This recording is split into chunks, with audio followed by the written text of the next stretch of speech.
Hi குட்டீஸ், இன்னைக்கு மரத்தில் காய்க்கும் பழங்களை பற்றி படிக்கலாம் வாங்க. ஃபஸ்ட்டு பார்க்க போகிறது மரத்தில் காய்க்கும் பலாப்பழம். அடுத்த பழம் மரத்தில் காய்க்கும் நெல்லிக்காய். மூணாவது மரத்தில் காய்க்கும் அத்திப்பழம். நாலாவது மரத்தில் காய்க்கும் பப்பாளி. அடுத்து மரத்தில் காய்க்கும் வாழைப்பழம். அடுத்து மரத்தில் காய்க்கும் அரநெல்லிக்காய். அடுத்து மரத்தில் காய்க்கும் கொடுக்காப்பள்ளி.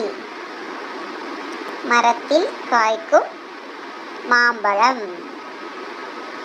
மரத்தில் காய்க்கும் கொய்யாப்பழம். அடுத்தது மரத்தில் காய்க்கும் நாவல் பழம்.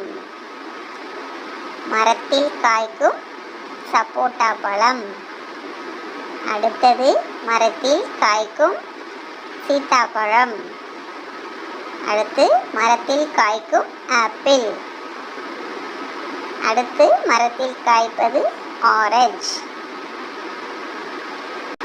அடுத்து மரத்தில் காய்க்கும் சாத்துக்குடி. நன்றி.